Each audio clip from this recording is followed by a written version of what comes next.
who has the advantage. But let's face it, generally speaking, it's all about this 2 minutes focus. Yeah, absolutely. And the players, they've had some time to think, and the game, it is off. Let's ride Judith. Sorry, it's been a long day. Let's see how they're battling it out. Very fast. Yep. And Sara goes for this bishop b2. And yes, different formation. And I'm glad to see Alice hasn't taken on c4 and gone for that particular line. And here we go. Trade on d5. Knight d4. Isn't this an idea? Stick a knight onto f5. Or is he going to queen c2, castle queenside? Will we see something like that? I don't. Knight d4 seems to be the move for me, but we have short castle. Disappointment, right? Yeah, when I mentioned queen c2, I suddenly had flashbacks into some of my games and some of the top grandmasters game where they go queen c2, g4, let's go. And here, knight to d4, knight's eyeballing the f5 square. That's something that Alice will need to bear in mind. And in terms of the clock situation, there is no increment as mentioned. So what you see is what you get. And it's very, very important. f4. I wanted to say f4. There. Yeah, to play bishop f3, knight e2, g4. I mean, just go sharp, unexpected. I mean, basically, Sara has to win on demand. No question about it. Yeah, she's going to go home. So I kind of liked your idea of going for a very ambitious g4. Maybe now is the time. b4 is also an option. But she rerouted the bishop, the knight to clear the path for the bishop. Now g4, come on.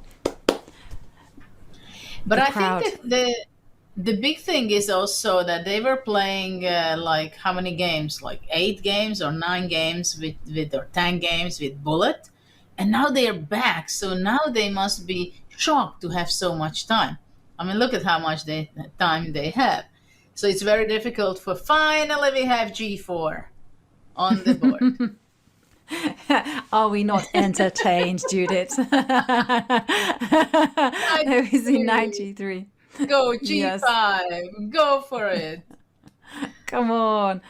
Let's go. Okay. Well, show the experience is better than the talented d3. Alice. I love this move. The very aggressive one, right?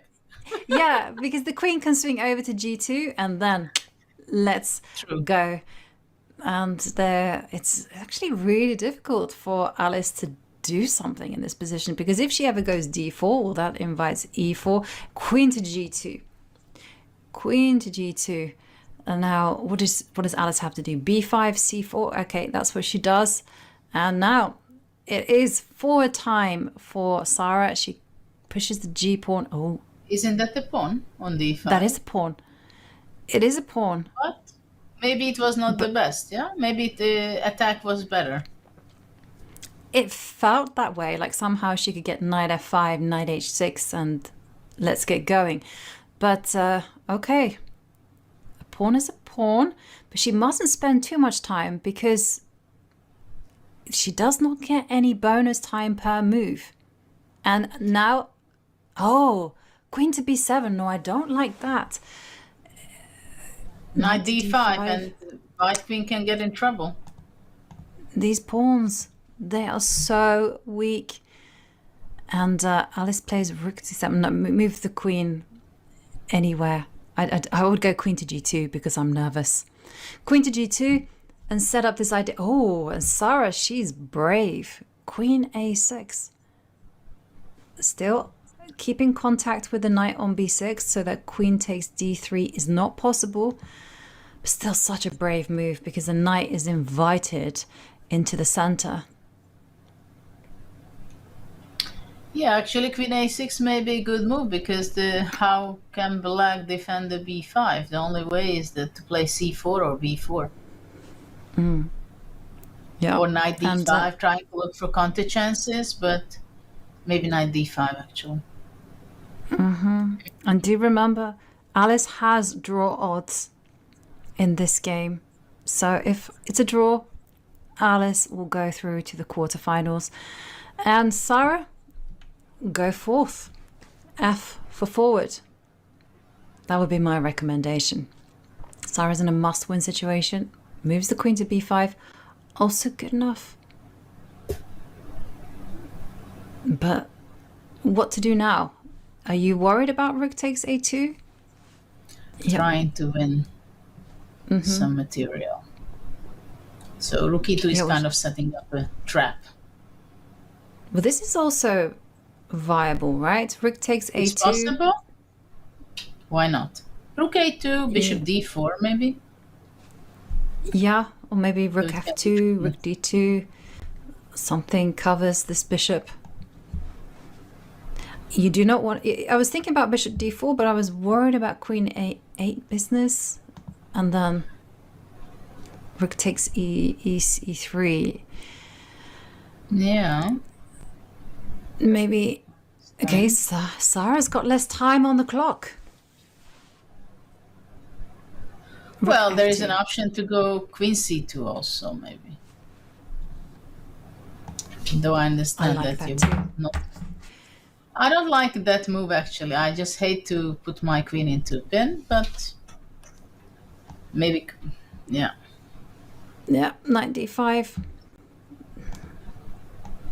Threats against e3. Sara's position could spiral out of control here. So, knight to but Alice is playing very actively. Oh, queen b1. Okay, queen g2, knight h6 was your idea. Yes, I have been wanting that for a long time.